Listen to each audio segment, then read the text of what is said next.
నెలలుగా బిల్లులు రాక జీవీఎంసీ కాంట్రాక్టర్లు అవస్థలు పడుతున్నారు. ప్రభుత్వం నుంచి రావాల్సిన 460 కోట్ల బిల్లులు రాకపోవడం వల్ల తీవ్ర ఇబ్బందులు పడుతున్నామని ఆవేదన వ్యక్తం చేస్తున్నారు.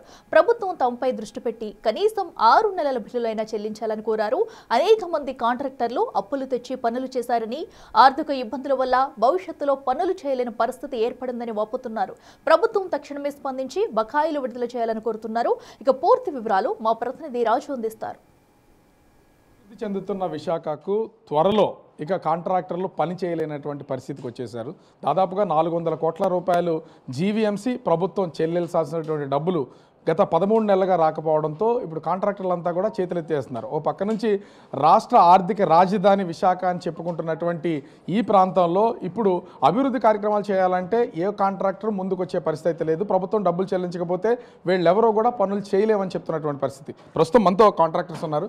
ఏం సార్ అసలు అంటే మీకు ఎంత రావాలి, ఎన్ని నెలల నుంచి రావాలి, ప్రభుత్వం నుంచి రావాలి, జీవీఎంసీ నుంచి రావాలా? మాకు ప్రభుత్వం అనగా జీవీఎంసీయే మాకు, ప్రభుత్వం అనేది మాకు కాదు. జీవీఎంసీయే టెండర్లు ఇస్తారు, జీఎంసీలోనే పనిచేస్తాం. జీవీఎంసీ ద్వారా మాకు పేమెంట్ రావాలి. కానీ ఇక్కడి నుంచి కొంత ఫండ్ ప్రభుత్వం దగ్గరికి వెళ్ళిపోతుంది. వాళ్ళు నిధి పోర్టల్ని పెట్టి దాని ద్వారా మాకు రిలీజ్ చేయాలి. ఆ రిలీజ్ రాకపోవడం వల్ల ఈరోజు ఇబ్బంది జరుగుతుంది. అసలు సుమారు ఎన్ని నెలల నుంచి మీకు డబ్బులు రావాలి, ఎంత రావాలి? సుమారు 13 నెలల నుంచి మాకు రావాల్సిన పేమెంట్లు 460 కోట్ల రూపాయలు పేమెంట్ పెండింగ్ ఉందండి. కనీసం ఒక 6 నెలల పేమెంట్ అన్న ఇస్తే ఫర్దర్గా మేము ముందుకు వెళ్ళడానికి అవకాశం ఉంటుంది. 6 నెలల పేమెంట్ అంటే ఎన్ని కోట్లు రిలీజ్ చేయాల్సి ఉంటుంది? అది వస్తే ఎంతమంది కాంట్రాక్టర్లు వర్క్ చేసే అవకాశం ఉంది? 6 నెలలు అంటే 6 ఇంచుమించుగా 150 నుంచి 180 కోట్ల రూపాయలు రిలీజ్ అవుతుందండి. 6 నెలలు అంటే 300 మందికి కూడా వెసులుబాటు అవుతుందండి. అది ముఖ్యంగా చూస్తే ఈ జీవీఎంసీ పరిధిలో ఇచ్చినటువంటి టెండర్లకు సంబంధించి పనులు వసూలు చేసిన, అభివృద్ధి కార్యక్రమాలు చేసినటువంటి డబ్బులుగా ఉన్నాయి. ఈ టెండర్లకు సంబంధించి నిధి ఉంటుంది. అసలు ఆ డబ్బులన్నీ ఎక్కడికి వెళ్తున్నాయి? జీవీఎంసీ ఇంతకుముందు ఇక్కడే చెల్లింపులు చేసేది కదా, ఇప్పుడు ప్రభుత్వం ఎందుకు చెల్లించాల్సినటువంటి పరిస్థితి ఉంది?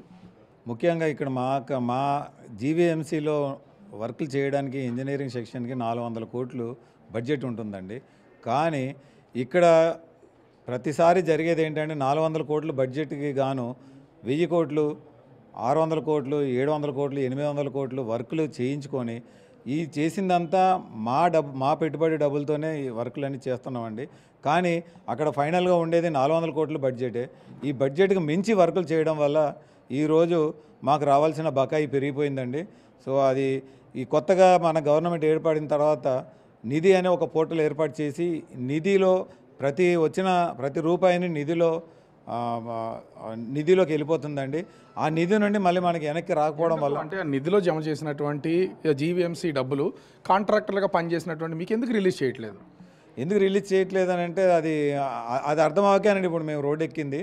ఎందుకంటే మేము చూసాం ఇంకా వస్తుంది అనేసి 13 మాసాలుగా వెయిట్ చేసాం, కానీ అది రావట్లేదు. ఇప్పుడు ఇట్లాంటి పరిస్థితుల్లో జీవీఎంసీకి సంబంధించిన ఏ అభివృద్ధి కార్యక్రమాల పనులు కాంట్రాక్టర్లుగా మీరు చేసే అవకాశం లేదా ఇప్పుడు?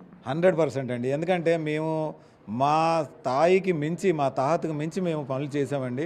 మేము ఇక ముందు చెయ్యలేమనే మా ధోరణినే మీ ద్వారా మేము తెలియజేయడానికి వచ్చామండి. ఎందుకంటే ఇంక చేయడానికి మా దగ్గర డబ్బు లేదు.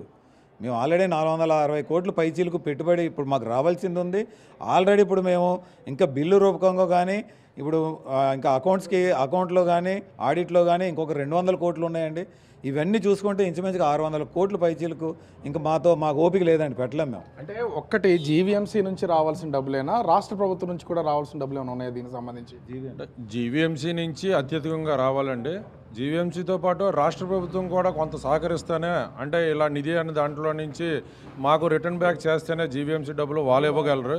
మొత్తం అంతా 60% వరకు వాళ్ళే తీసుకొని వెళ్ళిపోయి 40%లోనే పేమెంట్లు ఇవ్వడం వల్ల ఈ జాప్యం జరుగుతుందనండి. ఇది జరుగుతున్న విషయం. అంటే ఒక పక్క నుంచి విశాఖ అభివృద్ధి చెందుతుంది. అభివృద్ధిలో కీలకమైనటువంటి పాత్ర వహిస్తున్నటువంటి వాళ్ళు ముఖ్యంగా చూస్తే కాంట్రాక్టర్లు ముందస్తుగా డబ్బుల్ని పెట్టుబడి పెట్టి వాళ్ళంతా కార్యక్రమాలు చేస్తున్నారు, అభివృద్ధికి సంబంధించినటువంటి పనులు చేస్తున్నారు. కానీ వసూళ్ళైనటువంటి డబ్బులను మాత్రం అటు రాష్ట్ర ప్రభుత్వం ఒక నిధి ఏర్పాటు చేసి వాళ్ళు జమ చేసుకుంటున్నటువంటి పరిస్థితి అయితే ఉంది. ఆ డబ్బులు రిలీజ్ కాకపోవడం, వీళ్ళకి సంబంధించి ఆ డబ్బులు లేకపోవడంతో భవిష్యత్తులో ఏ విధమైనటువంటి జీవీఎంసీ పరిధిలో ఉన్నటువంటి పనులు చేసే పరిస్థితి అయితే లేదు. ఇప్పటికైతే చివరికి మేము చేతులెత్తేసి ఖాళీగా ఉండాల్సినటువంటి పరిస్థితి. కనీసం 6 నెలలకు సంబంధించినటువంటి డబ్బులైనా రిలీజ్ చేయాలి. మొత్తం ఇప్పటికే బకాయిలు 400 కోట్లు, బిల్లులు పెట్టాల్సిన మరొక 200 కోట్లు, దాదాపు 600 కోట్ల రూపాయలు ప్రభుత్వం నుంచి రావాల్సినటువంటి పరిస్థితి. మమ్మల్ని ఆదుకోండి మహాప్రభు అని జీవీఎంసీ కాంట్రాక్టర్లు వేరుకుంటున్నటువంటి పరిస్థితి కనిపిస్తోంది. కెమెరామెన్ రాముతో రాజు, బిగ్ టీవీ.